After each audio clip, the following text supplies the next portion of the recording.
So I'm just going to hit on some of the important parts of lifting, exercising in general.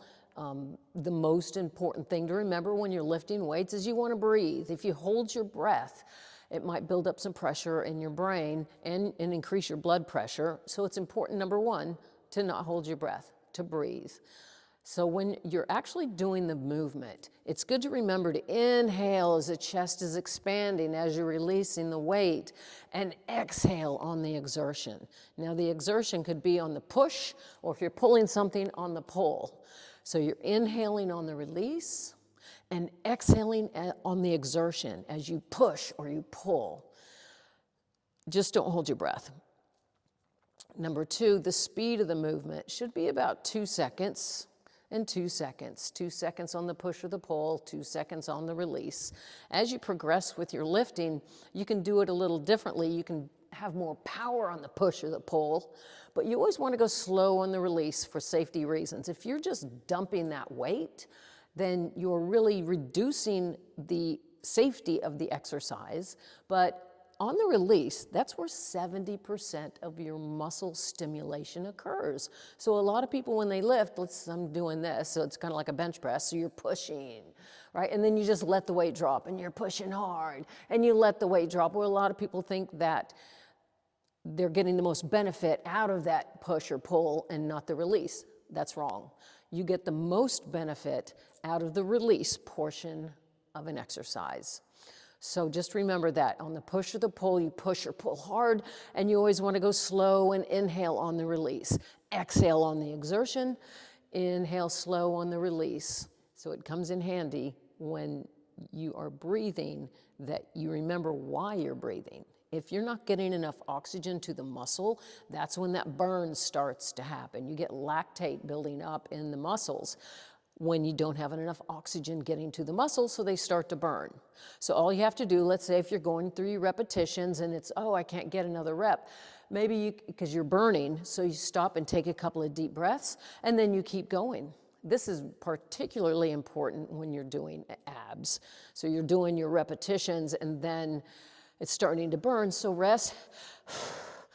Get the oxygen, what do they call, deep cleansing breaths? It's actually a thing. So you get the oxygen in there, it cleans out the lactate in the muscles, so you can get a couple more repetitions.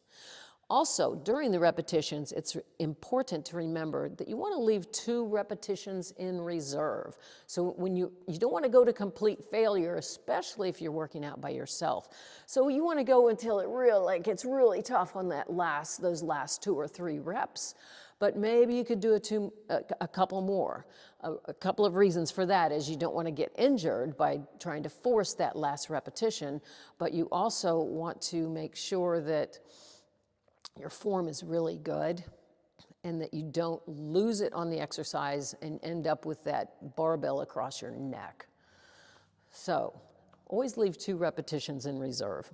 So when you're going through your repetitions, and let's say your repetition range, and it should be mostly 8 to 15 repetitions, should be your repetition range. The only reason you should do 1 to 3, maybe even 5 reps is if you're a power lifter. That's more for bulk. If you want to go for general strength, the 8 to 15 repetition range is where you want to be. So let's say we're aiming for 10 repetitions on something. The first 6, you're going nice and smooth. Then it starts to get hard at about 7 or 8, and that's when people get sloppy. But those last 2 to 3 reps are the most important part of the exercise. First 6 reps, you're just warming the muscle up. It's those last 2 to 3 reps where the magic happens. That's what makes you stronger, that's what makes you tighter, that's what makes you bigger. So, nice and smooth. When it gets to those last few reps, push it hard, exhaling on the exertion, and releasing it slow, and push it hard, or pull it hard, and release it slow. So just remember that those last few reps are really the most important part of a movement. Now your body alignment, and I talk about this in the videos, is when you're lifting, if you're bending the soft tissue, and you're not stacking the bones, you're actually losing a lot of strength. So let's say you're doing a push-up or a bench press. You want to line the bones up in a straight line so you're stacking them. You have a lot more power rather than having the wrist bent this way or the wrist bent this way, which will increase your risk of injury. So stacking those bones, and that kind of goes with the whole body, from the top of the head to the feet, is you want to make sure you're always stacked and that your core is tight. Now, a lot of people, it's like, what does core is tight mean? It just means you're kind of pulling the belly button in a little bit, but it's not sucking your belly in. It's actually pulling that belly in. If you were to hold yourself in the front of your abs and your thumbs in the back, and you were to exhale, and you can feel that tightness in there, that is a braced core. If you're loose in here, you're going to injure. So it's important when you have weight stacked on top of your back, or just basically for any exercise, that you want to make sure that you're exhaling, that you're bracing the core. So you should practice that. Exhale, feel that brace, but be able to hold that brace and breathe while you're maintaining that tightness all the way around, front to back, tight base, tight core. You'll hear me talk about keeping the shoulders when you're doing like laying flat on your back and doing a press movement, squeezing those shoulder blades back. If you're doing something and your shoulders are slumped, then that ball and socket joint is slipped out. So you want to make sure that it stays locked in place, ball and socket joint. So that's why I have you pull back, so you lock everything in place, brace your core, keep your joints straight, and always bend your knees. There's probably not any exercise I can think of where your knees should be totally locked out. You always want to keep a little cushion by having a soft bend in your knees and a tight core. The eyes, you should never be looking up or tucking the chin too much in. You want to think about keeping a straight cervical spine, so your gaze should be about 6 feet in front of you, not all the way down and not all the way up. And when you're doing core exercises, you're resting your head in your hand, pretending like you have an orange stuck under your chin, so to make sure that you're not doing that. There's basically 2 types of stances that you can use. It's with the feet side by side, or 1 foot in front of the other. Now you'll see me in the videos, and I talk about if your feet are right next to each other, you could be going forward and backward. You really have to brace so you don't hurt your back by leaning back. But if you take an offset stance with 1 foot in front and 1 foot slightly in back, gives you a little more front to back balance. Also not putting the feet one right in front of the other, but more of a railroad track type of stance. Always keeping those knees soft, always keeping the core tight, always keeping that orange under your chin, nothing extreme. And when you're doing an exercise, you shouldn't be looking around, you should be looking straight forward. Those things should help with your lifting. Good luck. Whenever you come into the gym, you want to do a cardio warm-up for about 10 minutes. I don't care what it is. You can walk to the gym. There you go, getting the blood flowing. You can do the treadmill, the bike, the rower, the elliptical. Just do something for 10 minutes, nice and slow, not fast. You're just getting your body heated up.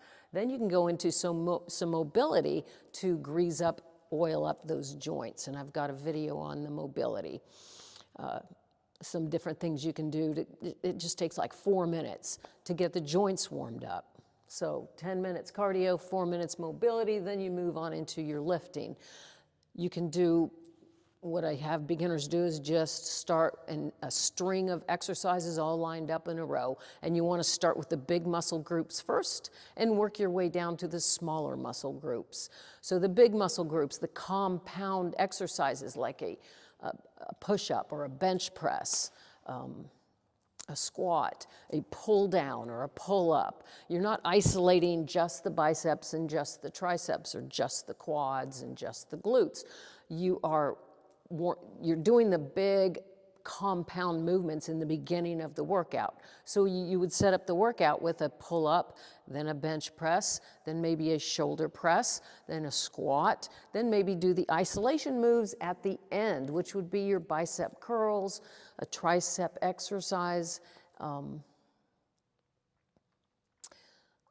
leg curl, a wall sit, more isolation type of movements towards the end of the workout. Because if you were to work your biceps first, you're going to wear them out, so you won't be able to do that big compound pull up or pull down. So you start with the big muscle groups and work your way towards the smaller muscle groups. And when you're first starting out, it's good to line up like maybe 8 to 10 exercises in a row, pull downs, bench press or push up, body rows, shoulder press, and then maybe go down to some bicep curls, some tricep push downs, and then you might end with the legs. I always end with legs, mainly because after you're done with legs, you're going to be so tired that you don't want to do anything else. So do 3 basic leg movements at the end, either the leg press or a squat. Compound movement works a lot of muscle groups, and then work down to more of an isolation movement, maybe a lunge or a leg curl. As you progress in your workout, you've been doing these giant sets, all these exercises in a row. Then you can start breaking them up and maybe do the first 2 or 3 exercises as a circuit, 2 or 3 rounds, then pick the next 2 or 3 exercises and do them as a circuit. You're getting less time in between exercises, so it's more muscle intensive that way. Whereas if you do a giant circuit, you've got all the way through all these 8 to 10 exercises before you come back to exercise number 1. So you get a little more rest. That's really good in the beginning so you don't get sore. So in the beginning, you might want to do 1 or 2 laps of a giant set, of a circuit. 2 or 3 days of doing that, you can start doing where you combine them in 2 or 3 exercises and doing 2 or 3 rounds. And then the next 2 or 3 exercises, 2 or 3 rounds, and then you hit the legs and you can do the legs in a complete circuit. So you work from giant sets down to supersets or triple sets. I always like starting with core first, doing the abs first, or doing the most important things that you know you're not going to do later when you're tired. So after the cardio and the mobility, maybe you want to do your core first. And I have a lot of demonstrations of different core exercises you do. Basically, you want to pick 2 or 3 and do them in a circuit. Maybe the first time you do it, you only do 1 circuit. Go from exercise to exercise to exercise, and then stop and go on to your workout. Or once you get in really good shape, every time you come in, you want to pick 2 or 3 different exercises and do them as a circuit. It's called the muscle confusion principle. Once you get used to a certain workout, then start throwing in some new stuff, some new exercises to confuse. Maybe go at a different speed. Maybe instead of taking 1 minute rest in between exercises, you take 30 seconds or 15 seconds, so you move quicker. Maybe you do more supersetting. Maybe you do throwing in a cardio move.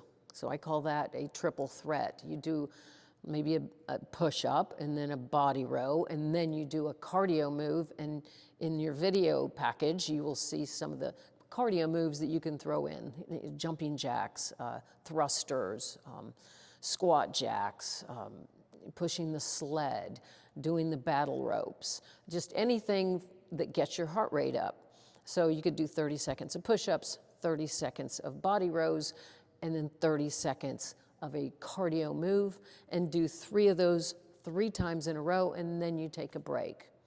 So those are just different ways to mix up your workout. You always want to do those compound movements first, remember, for a number of reasons, mainly because you want all of your muscles fresh, because a lot of muscles are working with those compound movements.